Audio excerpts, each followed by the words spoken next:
Electronic Arts tried something way different with GoldenEye Rogue Agent by having the player take the role of the bad guy and having James Bond killed immediately, and I mean, well, they tried and it didn't really work out. The sales weren't great, the reception wasn't great, and the Bond franchise was still in that turning point phase. By the end of 2004, Pierce Brosnan felt like he was on the outs for his role as James Bond, and as it turned out, he was right. By February of 2005, Brosnan was officially retired from the role. There were plans at this point to reboot the franchise, as the rights were recently reobtained for Fleming's first novel, Casino Royale. The screenplay for it had begun in 2004, and it wouldn't be until October 2005, just 1 month before the next game was released, when it was officially announced that blonde actor Daniel Craig would be taking over the role of 007. There was initially some backlash for this announcement, as he didn't necessarily match the exact look of the tall, dark-haired Bond, but once Casino Royale was released, reservations seemed to die down a bit. From a personal perspective, Casino Royale stands as my favorite Bond film, with Daniel Craig as my favorite Bond as well. So I considered the backlash to be a bit ridiculous, and I remember this announcement all too well. By 2005, I was still in the middle of attending college, and having now rented and seen every Bond film, I was instantly hooked. I rather liked Brosnan in the role and was sad to hear that he was leaving, but I was certainly not one of those hating on Craig from the start. I was excited to see what he could do, as I really only remembered him from Road to Perdition from a few years prior. But 2005 was a huge year for me to truly jumpstart my Bond fandom. I started to buy all of Fleming's novels and read them in order, and I loved Casino Royale. Once I learned that this was going to be the next film, I was hugely excited. I felt like I was prepared to go see it, and it would be my first theatrical Bond experience. But that would not be until 2006. With the announcement of Daniel Craig in late 2005, there was yet another big 007 announcement in that same year. The original theatrical Bond, Sir Sean Connery, was announced to be bringing his voice and likeness to James Bond for their next video game release. This was actually pretty huge. He had not performed in the role since 1983's Never Say Never Again, which was typically met with disappointment and wasn't an official Eon Productions release. And if we go all the way back to my very first episode in this retrospective, the very first James Bond video game was James Bond 007 in 1983. So that's quite a bit of time between Connery playing in the role. This was also continuing the trend of bringing back old actors for these video game roles. Everything or Nothing brought back Richard Kiel as Jaws from 1979, and even GoldenEye Rogue Agent brought back Christopher Lee as Scaramanga from 1974. So it was time to go big and bring back the most ultimate get for Bond fans, Sean Connery himself. I remember this being met with great surprise, and I also couldn't believe it was actually happening. I also remember thinking it was a bit strange with which game they would choose to adapt into video game form. At this point, I would have claimed that From Russia with Love was my favorite of the Connery era, and I knew many would agree, so it certainly wasn't met with complaints by any means. But it was a bit of a shock that Goldfinger wasn't the film of choice, or even Dr. No, Connery's first. Perhaps they wanted to stray away from those two as GoldenEye Rogue Agent drove Dr. No and Goldfinger characters into the ground, but I still would have certainly guessed that Goldfinger would have been the game, as it's pretty consistently regarded as the best Bond film by many fans or casual fans. I have never agreed with this, but that's a whole other video. But From Russia with Love was the final decision. It'll be nice getting back to a film adaptation for a game, as we haven't seen this done since The World Is Not Enough in 2000 and 2001. And if we want to get technical, we haven't seen an older film adaptation since 1990 with The Spy Who Loved Me. If we remember back then in the late 80s, they had this trend going of releasing a game for an older film following the current ones. So yeah, this was a pretty awesome idea and a good way to bring some life back into the video game series. From Russia with Love was written by Ian Fleming in 1957 and was his fifth Bond novel. It was commonly known back then that President John F. Kennedy declared this as his favorite novel of all time. Because of this, the producers chose to make From Russia with Love the second Bond film in 1963 as the successor to Dr. No. It was a huge success at the time and is currently the sixth most successful Bond film adjusted for inflation. Only Thunderball and Goldfinger had bigger success for the Connery era, but From Russia with Love is largely considered to be probably the most down-to-earth and real of the Bond films. There aren't a lot of fantastical gadgetry used, and Bond has to actually do some, spy work here. The film itself had many main characters returning from Dr. No, like Sean Connery as 007, director Terrence Young, Bernard Lee as M, and Lois Maxwell as Moneypenny. It also stars Daniela Bianchi as Tatiana Romanova, Latte Lenya as Rosa Klebb, Pedro Armendariz as Ali Karim Bey, and an infamous pre-Jaws role of Robert Shaw as Red Grant. the shark movie, not Jaws. And it was the introduction of Desmond Llewellyn as Q, a role he would play in every film up through 1999's The World Is Not Enough, although he is only referred to as Major Boothroyd in this. It was also the first time we get to see Spectre in action and Blofeld himself, although he remains faceless and shrouded in mystery until You Only Live Twice in 1967. It follows evil organization Spectre trying to get revenge on Bond for the death of Dr. No by luring him into a trap, all while stealing a cryptography device, the Lector, in the process. A win-win for them. So how would they modernize this and turn it into a mid-2000s video game? Would they modernize it at all? In doing so, Electronic Arts once again brought in EA Redwood Shores to develop it, returning from Agent Under Fire and Everything or Nothing. Bruce Fierstein was brought back to write it, the screenplay writer for GoldenEye, Tomorrow Never Dies, and The World Is Not Enough, as well as Everything or Nothing. But since this game was being adapted 42 years after the film's release, they obviously couldn't bring back many returning actors for the voice work. Only Sean Connery, Lois Maxwell, and Daniela Bianchi were still alive from the main cast at this point. But they actually hired on 2 celebrities for brand new roles, Maria Menounos and Natasha Bedingfield. A strange choice, but I guess they wanted to modernize it a little bit. Like with Pierce Brosnan, Sean Connery's final performance as Bond would be in the video game medium. This is pretty cool that they were able to pull this off, as he was 75 years old when he recorded his voice work.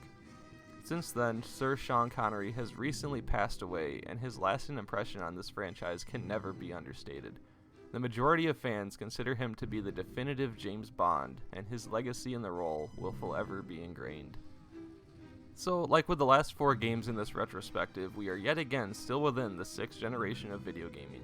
But the Xbox 360 would eventually be released 3 weeks after the release of this game in North America, so things will be changing up here soon. For now, From Russia With Love was released for the PlayStation 2 and Xbox on November 1st, 2005 in North America, and weirdly enough 2 weeks later for the GameCube, and then November 18th in Europe. They did not choose to adapt this to the Nintendo DS like with GoldenEye Rogue Agent, but yet another newcomer handheld device in 2006, the PSP, Sony's response to the Nintendo DS. I did go out and buy this game fairly quickly after its release, as I was very excited for it, and I did beat it back in 2005. I had some mixed feelings about it, as we'll get to, but for now, let's check out the back of the case for my original release day GameCube version. Enter the world of classic James Bond. A real emphasis on the focus on classic here, which makes sense with Sean Connery as the main draw. I do kinda have a problem with the original actors being listed here. Sure, their likenesses are used, but literally only Daniela Bianchi was still alive of the actors listed, and I don't even know if she was asked to provide her voice or not. So of the 6 returning actors listed, only 2 of them could even be aware of it. It's a bit misleading, since if you know Sean Connery worked on this, you may assume everybody else did as well if you weren't aware they had since passed. Anyway, let's check out the game proper.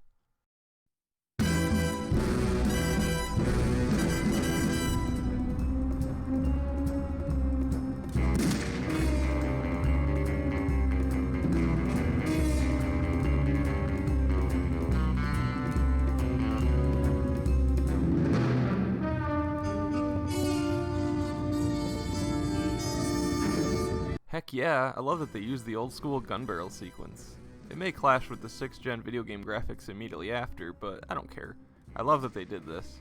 And some may not know this, but it's actually not Sean Connery, but his stunt double, Bob Simmons. Just a fun factoid. So man, even Bob Simmons is in this game. It then cuts to a completely new scene for the game, which differs from the movie right away. In the film, it follows Red Grant pursuing Bond in a hedge maze in what you later learn is a training simulation. Here, we're trying to rescue the Prime Minister's daughter. And Bond is driving his Aston Martin here, although it wasn't introduced until Goldfinger. A mini nitpick that ultimately isn't really a criticism. I mean, it's the Aston Martin. And then we finally get to hear Sean Connery's voice, complete in his Goldfinger white tux. May I help you? A dry martini. Shaken, not stirred. I remember it being a bit jarring when I first played it because you're hearing 75-year-old Connery while looking at 33-year-old Connery. But playing it now, it doesn't really bother me. Just the fact that he's there playing Bond again is a treat in itself. Control-wise, yep, we're back to the third-person perspective, making it feel even more like a continuation from Everything or Nothing. And I gotta say, although I prefer first-person overall, I think they made it work pretty well here and in that game. You can actually see Bond this way, so it gives more of a feel like you're actually playing as 007. It leaps and bounds better than Tomorrow Never Dies.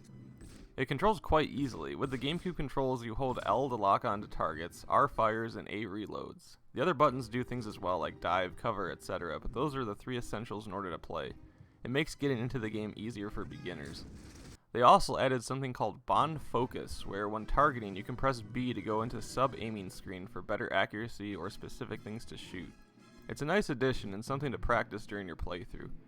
Another thing I like is when you shoot an enemy, a colored ring appears around them to show how much health they have left. Green is pretty full, then yellow, and then red. And you can resort to fisticuffs if need be. Make your way through the Parliament, and then, oh my, the kidnapper took off in a jetpack. That would be pretty crazy if you have to, yep, there we go. Bond uses a jetpack to escape enemies, like in the intro to Thunderball. So we have more elements from Goldfinger and Thunderball so far than anything having to do with From Russia with Love.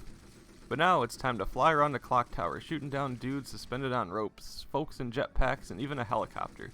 Is it completely ridiculous? Absolutely. But is it fun? It sure is. He even does the impossible stunt of flying through the falling helicopter to grab the Prime Minister's daughter before it explodes. One of the more down-to-earth Bond films, and you're doing this in the game. Not that I expected Bond to be walking around like he does most of the movie, but I really had no idea what to expect for turning that into a video game. The film they chose was such an odd choice for me back then. But, like with the last few games, we now get the title sequence.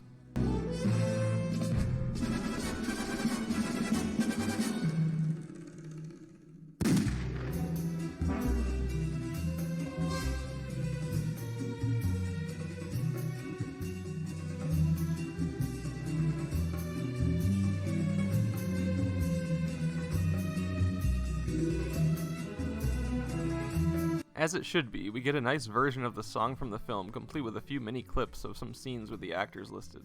It's a bit strange seeing the name Pedro Armendáriz, who sadly passed away the year the film was released in 1963, paired with Natasha Bedingfield. Then, finally, we get our first taste of From Russia with Love. It's as if the pre-title sequence was like a best of Connery medley before getting into the actual story. And you know what? I can get behind that, even if it seemed like I was criticizing it. As long as you get your From Russia with Love story in a game with that title, the pre-title sequence is there to get you hyped to play. This next level, with the hedge maze mirroring the beginning of the film, possibly wouldn't be the best start to the game. This is a video game after all, so you really want to have fun most importantly. So if we're following the film now, it's a twist that Bond isn't really Bond and is actually a decoy wearing a Sean Connery mask. So is that what they'll do here? Game-wise, it's a stealth mission, and yeah, that's perfect. You sneak around knocking bros to the earth and finding keys to progress through the maze. Periodically, you'll see Red Grant watching you in the distance with a chuckle. A neat little touch. Eventually, you reach the building and... uh-oh, looks like you were the decoy after all, and now you're dead. But yeah, I am glad that it went this way. We then meet Rosa Klebb giving orders to Red Grant, playing a little differently from the film. She doesn't punch a shirtless Robert Shaw in the stomach with brass knuckles here. But this leads to a really awesome transition of Bond classically throwing his hat onto the MI6 hat rack like he did for most of the early films. God, I miss that old routine. Bond briefly flirts with Moneypenny and then gets called into M's office, and this is pretty great, I gotta say. It does well to match the feel here. You get briefed on the plot by M, and then you're told to go find Q. For some reason, this line always makes me laugh. Oh, good morning, Q. How have you been? Busy inventing things? You can then walk around the Q lab, watching the hijinks play out with the gadgetry being used. It matches more of the Moore or Brosnan era Q lab, but it's still a nice touch. And you go through a little training sequence by using the Q watch and finding a bomb to defuse, thus concluding the intro to this game. After Bond says, I'll bring it back. From Russia with Love. Of course. I really do enjoy From Russia with Love, and it can be a lot of fun to play, and I actually have some nostalgia for this one, especially with following its original release. It's a bit comforting to have Connery back behind the wheel here, and I think they did a great job with the look of it. Going from Agent Under Fire to this, you can tell they've improved the graphics a bit, even though both games are on the exact same systems. Agent Under Fire felt more like a launch title, and now we're approaching 7th gen systems. The one main criticism I have that always stands out to me when I think of this game is, spoiler alert here, the end fight against Red Grant. The scene in the film of the two fighting is one of the best close quarters fight scenes in the entire series. The hand-to-hand combat in such a small space on the train really puts you right in the action, and they did a great job with how brutal it looks. So I was looking forward to see how they implement that into the game. Will it be hand-to-hand combat? Will there be quick time events in order to land certain kicks and punches? Will it even be on a train? Well, not exactly. Instead, we get, this.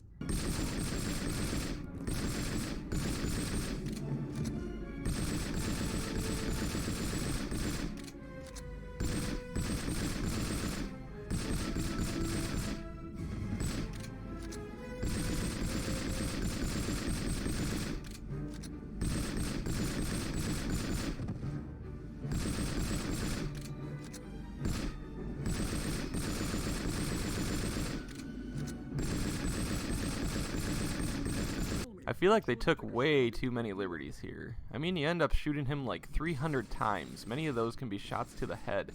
And like I said in the GoldenEye Rogue Agent review, I'm not saying you need blood and realism in a Bond game, but shooting a man in a suit 300 times in the head, torso, arms, and legs without any sign of him being hit just looks so stupid. And the final blow results in him falling in front of a train. I truly hate this fight and really wish it was done entirely differently. It makes the game feel real inauthentic. But with all that said, overall, I do actually recommend this game. The end really sours the experience overall, but it's still a very fun Bond game to play. Just remember to have your video game logic goggles on for this one. As far as the version differences in multiplayer goes, it's kind of the same note for how it's been going. Nothing incredibly notable to mention. Like with the others, Xbox tends to have cleaner graphics, GameCube has better load times, and PS2's in the middle. These differences are minimal at best though. And while I haven't personally played multiplayer on this, again, it's basically what you'd expect from a Bond game, except with the added bonus of jetpacks, of course. So in keeping with the latest tradition, a handheld release was due out the following year. This has happened multiple times now, but this time it is not on a Nintendo handheld device. Technically, and I didn't know this until reading it, but the Nintendo DS was the first system released in the 7th generation, and this newcomer, the Sony PlayStation Portable, or PSP, was the second release. It was first released in Japan in late 2004 and then in North America in March of 2005. I've never played one before and I know little to nothing about the system, so I cannot speak for it from a personal experience. But apparently it did quite well. Actually very well, as it has sold better than the Nintendo 3DS, NES, Super Nintendo, Xbox One, just to name a few systems. It's still Sony's second least selling system, only doing better than the PlayStation Vita, but beating out these gaming titans still says something. EA brought on Rebellion Developments to adapt From Russia with Love to the PSP, a company with a rather large resume, mostly known for the Sniper Elite series and a few Alien vs. Predator games. It was released on April 3rd, 2006 in North America and 10 days later in Europe, just 7 months before Casino Royale was released in theaters. Let's check out the back of this case. Basically the same thing. Okay, let's do this.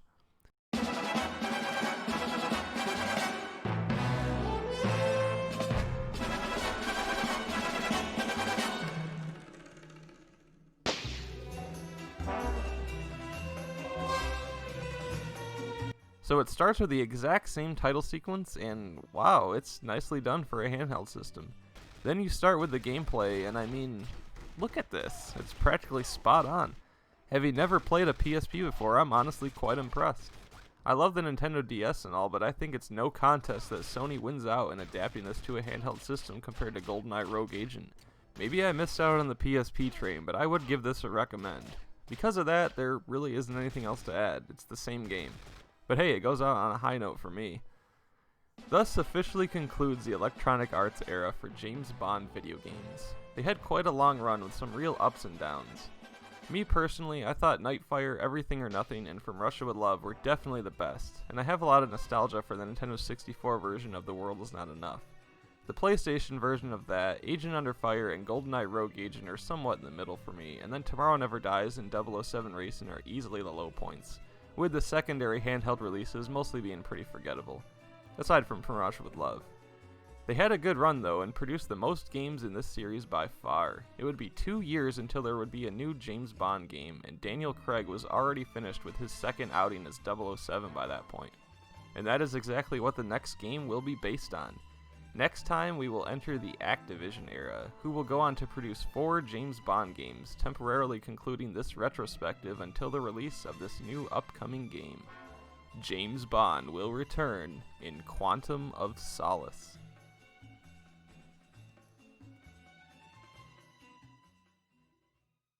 Maybe I missed out on the PSP train, but I would give this a recommend.